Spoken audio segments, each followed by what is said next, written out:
하겠습니다. 자, 우리가 34절 말씀부터 보고 있는데요. 34절에 이런 말씀, 36절 잠깐 보시면요. 예수께서 이르시되 잠시 동안 빛이 너희 중에 있으니 빛이 있을 동안에 다녀 어둠에 붙잡히지 않게 하라. 어둠에 다니는 자는 그 가는 곳을 알지 못하느니라. 여러분, 예수님께서 당신을 가리켜서 나는 무엇이다 이런 얘기들을 요한복음의 시작부터 알리셨습니다.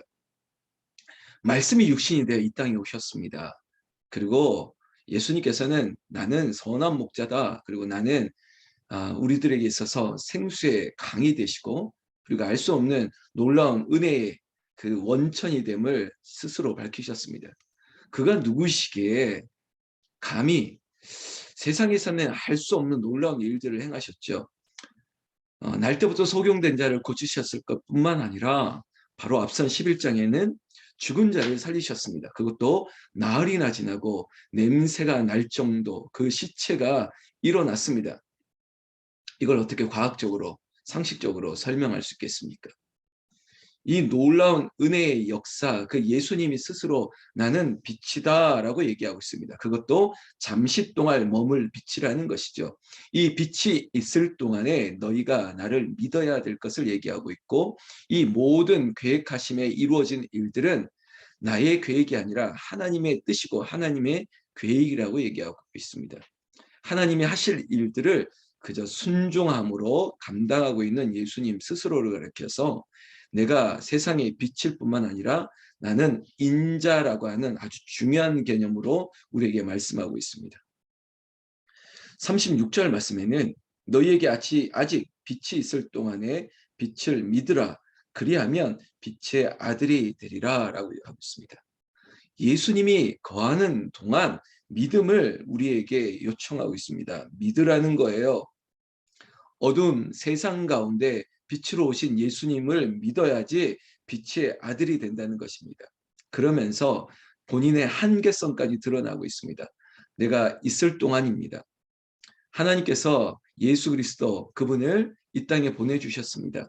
여러분, 아주 중요한 개념인데요. 하나님이 인간으로 오셨다는 것입니다. 그것도 우리는 이 사실에 대해서 여러 가지 반문을 하고 있지만 분명히 마리아의 몸에서 인간으로 태어나셨습니다. 성육신이라고 말하는 이 개념을 누가 올바로 설명할 수 있겠습니까? 어떻게 하나님이 인간으로 오셨습니까?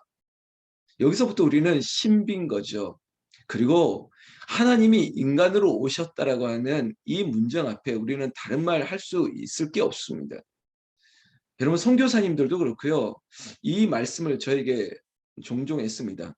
하나님도 이 땅에 오셨는데 우리가 선교지로 왜 못 가겠습니까? 가지 못할 일이 없다는 것입니다. 하나님이 인간으로 오셨는데 내가 타 종족 열방으로 어느 지역에 선교사로 가는 게 감히 예수님에 비해 나는 아무것도 아니라는 것이죠. 정말 겸손하시죠. 그러면 우리의 신앙도 여기에 적용하면 다 패스할 수 있는 것들이 많습니다. 우리도 이 땅에 하나님의 자녀로 살아감에 있어서 우리는 여러 가지 어려움을 당합니다. 그러나 예수님만 하겠습니까?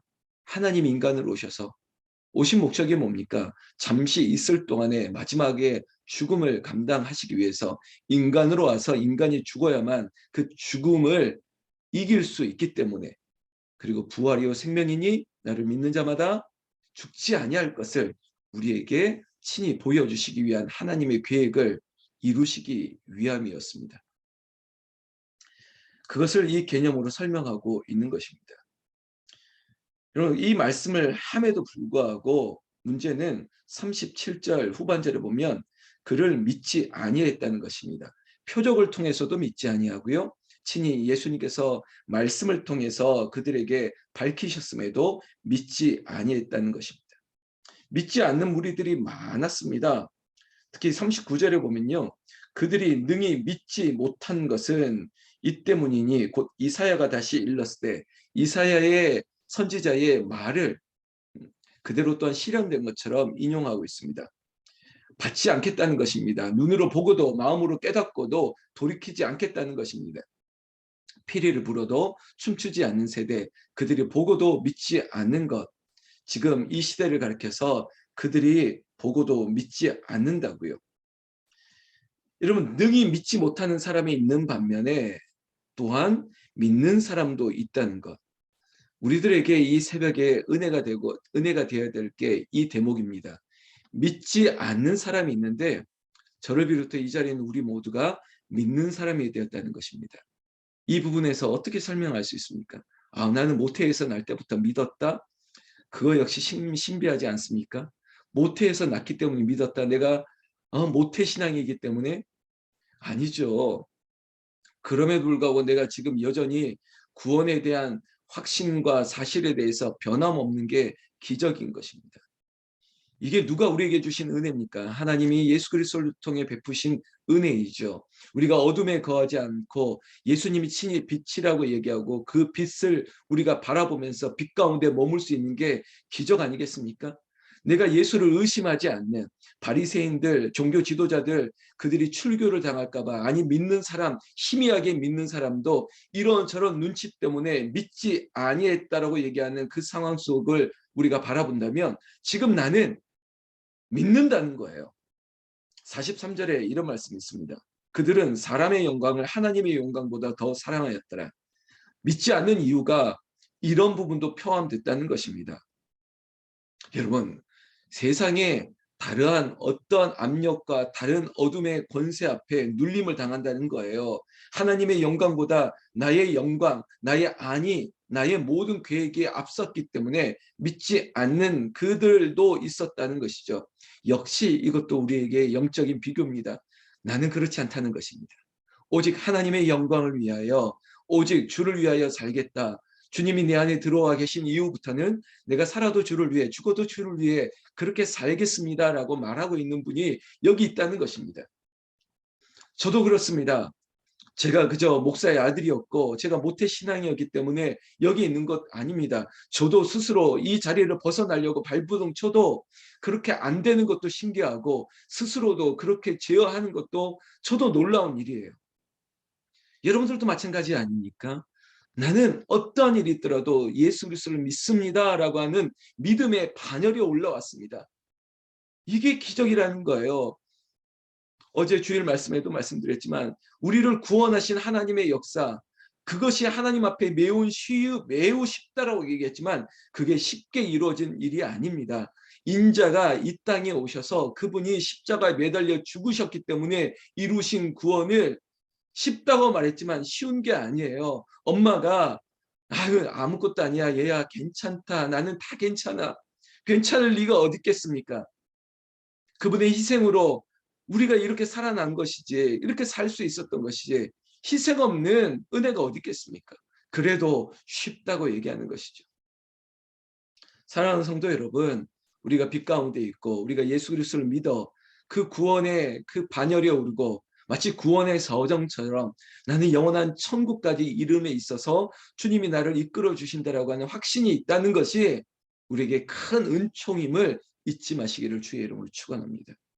이런 상황 가운데 44절에 예수께서 큰 소리로 말씀하고 있습니다. 나를 믿는 자는 나를 믿는 것이 아니요 나를 보내신 이를 믿는 것이다.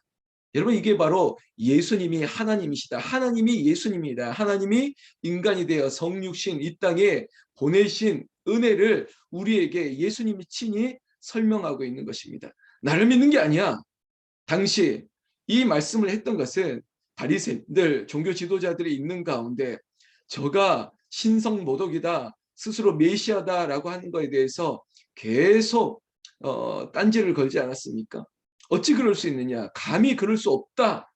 그러나 예수님께서는 이 44절이 그들의 귀에 들려야만 됐습니다. 나를 믿는 것이 아니다. 나를 보내신 하나님을 믿는 것이다. 여러분 듣기 싫었겠죠? 아닙니다. 그러나 사실이었습니다. 계속적으로 이 말씀하시는 거예요. 마치 앞선 이야기들을 요약하듯이 핵심을 잡고 말씀하는 것처럼 45절에도 나를 보내신 자는 나를 보내신 이를 보는 것이라. 내가 바로 하나님의 현현이라라고 얘기하고 있습니다. 요한복음이 얘기하는 것은 나는 이 땅에 말씀으로 왔다는 것입니다. 말씀을 보는 것이 나를 보는 것이다. 나를 보는 것이 하나님을 보는 것이다. 너희들이 나를 본고로 하나님을 믿는다는 것입니다.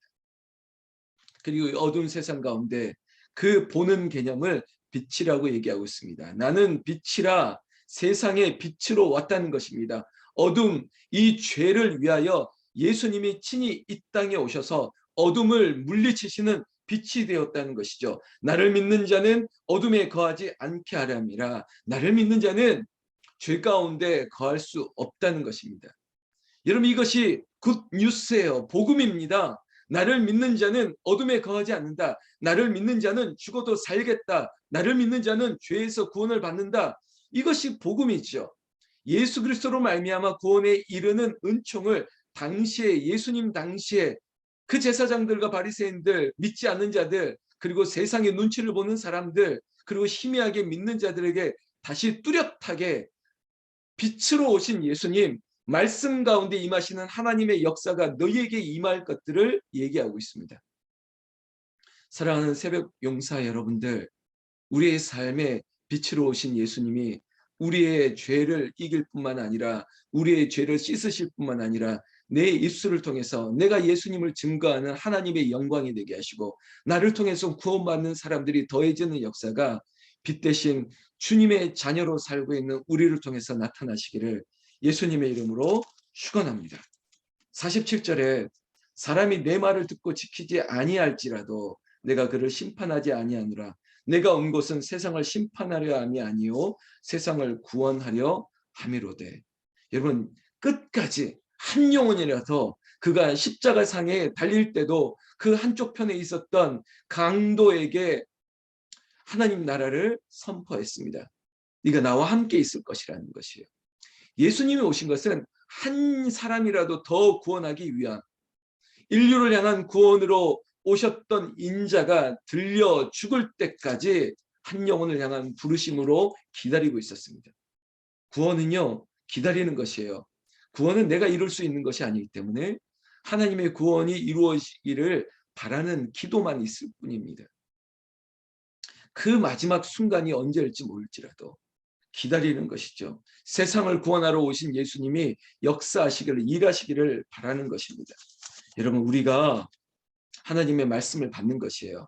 말씀은 육신이 되어 이 땅에 오셨고, 그 말씀을 보고 말씀을 믿는 자들에게 예수 그리스도의 믿음이 우리에게 오는 것입니다. 신비한 영역이에요. 제가 짧은 얘기로 말하지만 이걸 어떻게 설명할 수 있겠습니까? 하나님 인간이 되었다도 설명하기 어려운데, 그분이 말씀이 되어 이 땅에 오시고 빛이 되어서 우리를 구원하시기 위해서 기다리고 있다는 것입니다. 그의 명령은 우리를 구원하시기 위한 것이고, 우리를 영생을 얻기 위한 하나님의 놀라운 구원 계획을 지금 이루어가고 있다는 것을 어떻게 설명할 수 있겠습니까? 그러나 이 신비를 영의 눈을 열어서 보는 자가 있고 귀가 있는 자는 듣고 있다는 것입니다. 이 자리에 있는 우리가 그 믿음 안에 하나님의 나라를 보고 하나님 말씀 안에 거하고 그 말씀을 우리가 듣기를 사모하는 심령이 있다는 게 은혜죠.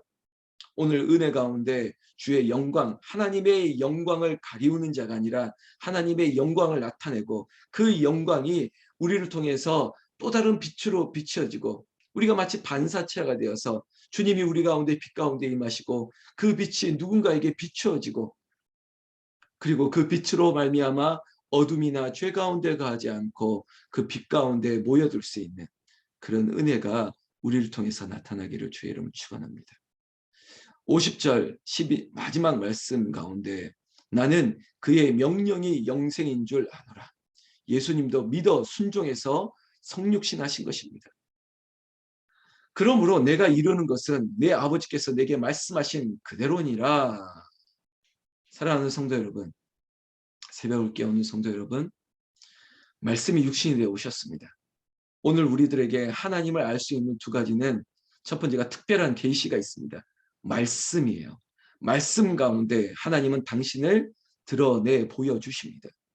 그것이 어떤 신비한 예언자를 통해서 하는 것이 아니라 여러분들이 보고 있는 말씀이 마치 양각이 되어서 꿈틀하고 올라올 수도 있습니다. 말씀이 우리의 신비에 꽂힐 수도 있습니다. 그 말씀은 하나님의 특별한 계시예요. 그리고 두 번째, 우리의 삶 가운데 일반적으로 여러분 산으로 올라갈 때 우리가 걷는 길에서 들의 꽃 한 송이를 통해서도 일상에 있는 무엇 하나를 통해서 하나님이 여기 계시는구나 알 수 있습니다. 우리 사랑하는 성도님들, 새벽을 깨우는 여러분들은 하나님을 보기를 원합니다. 말씀 가운데. 그리고 여러분의 삶에 여러분들의 주위를 둘러보고 하늘을 바라보더라도 이 모든 것들을 하나님이 하셨음을 알게 되는 그런 영안이 열리기를 바라는 것이죠. 오늘도 세상으로 나갑니다. 주일 선교 한 번 더 복귀하시면서 그래, 하나님이 하시면 쉽지. 내가 할 수 있는 것은 기도로 맡기는 거야. 하나님이 구원을 이루실 뿐만 아니라 빛 대신 주님이 우리의 모든 어둠의 권세를 물리치실 것이야. 나는 끝까지 믿는 자가 되어야겠다. 이 믿음으로 승리하시기를 나는 우리 주 예수님의 이름으로 축원합니다. 축원합니다. 다 같이 기도하겠습니다.